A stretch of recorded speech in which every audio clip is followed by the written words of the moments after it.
लेकर सरकार विपक्ष के घेरे में आ गई है। डिप्टी सीएम मनीष सिसोदिया पर आरोप है कि उन्होंने शराब माफियाओं को फायदा पहुंचाया है, जिस पर केंद्रीय मंत्री अनुराग ठाकुर ने हमला बोला। सुनिए क्या कुछ कहा अनुराग ठाकुर ने। इधर उधर की बात न कर, ये बता कि काफिला क्यों लुटा। मुझे रहजनों से गिला नहीं, तेरी रहबरी का सवाल है। केजरीवाल जी, दिल्ली के लोगों का पैसा लूट लिया, शराब माफिया को माला माल कर दिया। गरीब आपदा के समय दिल्ली छोड़कर जा रहा था और आपकी सरकार उस समय भी शराब माफिया को धन धन कराने की बात कर रही थी। और इन गंभीर भ्रष्टाचार के आरोपों पर जहां एक और एलजी साहब ने सीबीआई की जांच के लिए मिनिस्ट्री ऑफ होम अफेयर्स को लिखा है, आप उस पर बिल्कुल चुप रहे, मूक दर्शक बनकर रहे और इधर उधर की बात करते रहे। ये साफ दिखता है कि आपके नाक तले आपके लोगों ने मिलकर घोटाला किया है। सत्येंद्र जैन पर भी आपने कहा, अभी तक उनको 2 महीने में बेल नहीं मिली। भ्रष्टाचार के गंभीर आरोप भी लगे और जेल भी गए और जेल जाते ही उनकी याददाश्त चली गई। क्या सिसोदिया जी की याददाश्त भी जाने वाली है? आप मुख्यमंत्री हैं, आपके पास कोई विभाग नहीं, लेकिन हर विभाग में आपके एक के बाद दूसरे किसी न किसी विभाग के घोटाले बाहर आ रहे हैं। आप राजनीति में आने से पहले बड़ी बड़ी बातें, भ्रष्टाचार से भारत को मुक्त कराने की बात करते थे, लेकिन भ्रष्टाचार के नए आयाम केजरीवाल जी आपकी सरकार में खड़े हुए हैं। कभी एक विधायक, कभी मंत्री, तो कभी दूसरे पर एक के बाद गंभीर आरोप लगे और आप चुप रहे। आपने भ्रष्टाचारियों को संरक्षण देने का काम किया है और कल टीवी पर आकर जिस तरह से आपने कोरा झूठ बोला और आप एक भी जवाब भारतीय जनता पार्टी के गंभीर आरोपों का नहीं दे पाए, ये दिखाता है कि एलजी महोदय ने जो होम अफेयर्स को कहा है कि सीबीआई जांच हो, इसमें बहुत ताकत है, बहुत तथ्य है, बहुत सत्य है। और आपके नाक तले भ्रष्टाचार हुआ और उसके बावजूद आपके भ्रष्ट मंत्री बने हुए। इनका तत्काल इस्तीफा होना चाहिए और आप जैसे भ्रष्ट व्यक्ति को सत्ता में रहने का कोई अधिकार नहीं। इधर शराब नीतियों को लेकर ही दिल्ली बीजेपी मनीष सिसोदिया के घर के बाहर प्रदर्शन कर रही है। दिल्ली बीजेपी के अध्यक्ष आदेश गुप्ता ने मनीष सिसोदिया को बर्खास्त करने की मांग की है। में अरविंद केजरीवाल सरकार के शराब नीति के खिलाफ यहाँ पर हम लोग यहाँ पर सड़कों पर आए हुए हैं। मैं अरविंद केजरीवाल से सवाल पूछना चाहता हूँ, आखिर कौन सी मजबूरी है कि वो शराब माफिया को फायदा पहुँचाने के लिए कैबिनेट की अप्रूवल की जरूरत भी नहीं समझते हैं। बिना कैबिनेट अप्रूवल के 144 करोड़ रुपए उनको माफ कर देते हैं। 30 करोड़ टेंडर की अर्नेस्ट मनी को फोरफिट करना चाहिए, वो डिपॉजिट उनका वापस करते हैं। 50 रुपए प्रति केस उनको बियर पर इम्पोर्ट ड्यूटी नियम की उल्लंघन करके समाप्त करते हैं।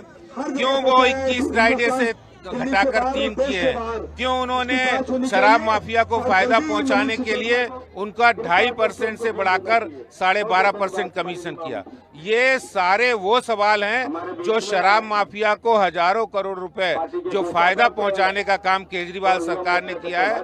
और इन सबका जिम्मेदार, इन सबका मुख्य भ्रष्टाचारी मंत्री जो मनीष सिसोदिया है, उनको बर्खास्त करना चाहिए। इस डिमांड के साथ हम लोग में अरविंद केजरीवाल सरकार के शराब नीति के खिलाफ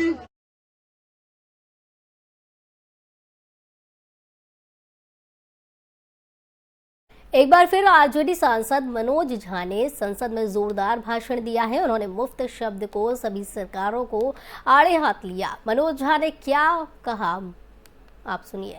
और ये बताओ कि आपको हम मुफ्त में ये दे रहे हैं, मुफ्त में वो दे रहे हैं, मुफ्त में वो दे रहे हैं। नहीं साहब, आप मुफ्त में कुछ नहीं दे रहे। एक एक चीज के लिए उस व्यक्ति ने, नागरिक समूह ने पैसे दिए हैं। आज जो हम अट्टालिका खड़ी कर रहे हैं ना सामने, सेंट्रल विस्टा, वो भी उसी गरीब के पैसे, गरीब का भी पैसा उसमें, उससे। तो ये दृष्टिकोण बदलने की भी सर आवश्यकता है। मैं सदन में पहले भी कह चुका हूं, हाथ जोड़ के विनती करता हूं, ये मुफ्त शब्द, फ्री,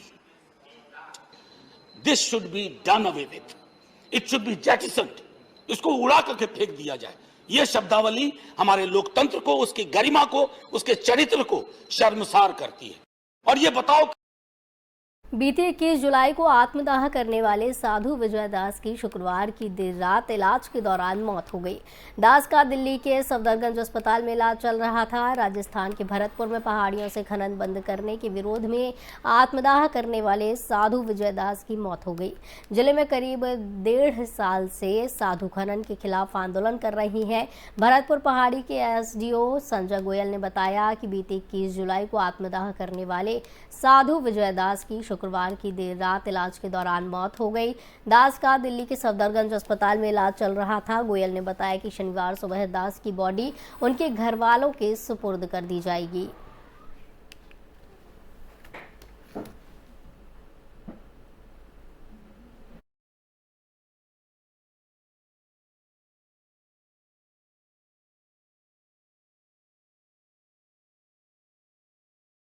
संतों के आत्मदाह को लेकर चक्रपाणी महाराज ने बयान दिया है। उन्होंने कहा है कि सरकार संतों के लिए उदासीन रही है। अवैध खनन को लेकर के जिस प्रकार से राजस्थान में एक संत को आत्मदाह करना पड़ा, इससे बड़ा सरकार के लिए दुर्भाग्यपूर्ण, इससे बड़ा देश के लिए दुर्भाग्यपूर्ण कुछ नहीं होगा। राजस्थान सरकार, गहलोत सरकार के राज्य में जिस प्रकार से हिंदुओं का उत्पीड़न हो रहा है, कभी 300 साल पुराने मंदिर को हमारे तोड़ दिए जा रहे, कभी आप देखो कि किस प्रकार से उदयपुर की घटना हुई, सरेआम गर्दन जिहादियों ने काट दिया। और अब संत जो है इतने दिनों से बैठे हुए थे, इतने दिनों से अनशन कर रहे थे, लेकिन सरकार उदासीन रही संतों के लिए। और ये अपने आप में एक तरफ महाराष्ट्र में पालघर की घटना हुई, दूसरी तरफ आप देखो यहाँ पे राजस्थान में संतों को आत्मदाह करना पड़ा।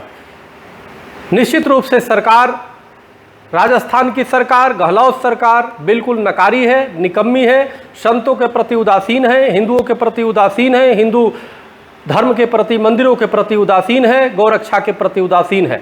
ऐसे लोगों को सत्ता में रहने का कोई अधिकार नहीं। अगर संतों को रक्षा नहीं कर सकते, हिंदुओं को रक्षा नहीं कर सकते, तो अपने आप में सत्ता में बैठने के अधिकारी नहीं है।